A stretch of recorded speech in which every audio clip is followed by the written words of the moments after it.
La fragilité de la zone euro a mis en évidence encore une fois comme l'Allemagne, la France et l'Italie n'ont pas répondu aux attentes dans les données publiées vendredi. Je m'appelle Monica Gibson et c'est la revue de presse de vendredi.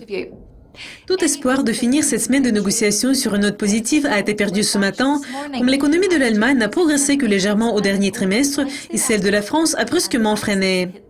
La croissance du produit intérieur brut dans la plus grande économie de l'Europe s'est accélérée jusqu'à 0,4% par rapport à 0,3% enregistré au premier trimestre, mais elle n'a pas répondu aux attentes d'un gain de 0,5%. Le PIB de la France, qui est resté inchangé au deuxième trimestre par rapport à celui premier, était inférieur aux prévisions d'une hausse de 0,2% et a marqué un net ralentissement par rapport au bond de 0,7% enregistré au premier trimestre. Le résultat de la France présente en particulier un sujet de préoccupation. Il sape les tentatives du président François Hollande de relancer la croissance, comme le pays essaie d'éviter de se retrouver dans l'état du membre malade de l'Europe.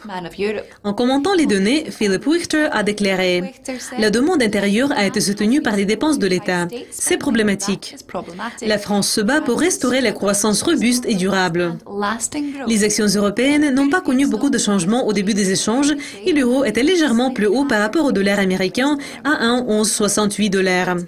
Pour certains, le rapport suggère le taux de change de l'euro même plus faible. La baisse des prix du pétrole et le programme de stimulation massive de la Banque centrale européenne ont fait très peu pour mener la région vers la voie d'une croissance plus élevée. Toutefois, d'autres ne sont pas aussi pessimistes. Et Carsten Brzezinski d'ING a déclaré que ni la Grèce ni la Chine n'étaient en mesure d'arrêter l'économie allemande, qu'il décrit comme presque un phare ennuyeux de la fiabilité.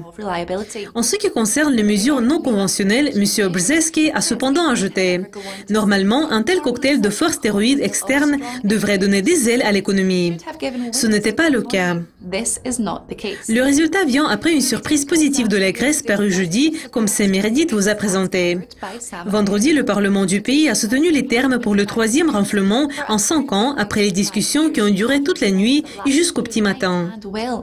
Il y avait cependant un fort sentiment de mécontentement dans les rangs, comme 31 membres du parti Syriza ont voté non et 11 se sont abstenus. On prévoit que M. Tsipras va demander un vote de confiance devant le Parlement la semaine prochaine. L'équipe de Yukascopi TV va vous tenir sans doute au courant de cette histoire. Mais pour le moment, au revoir. It's goodbye from me.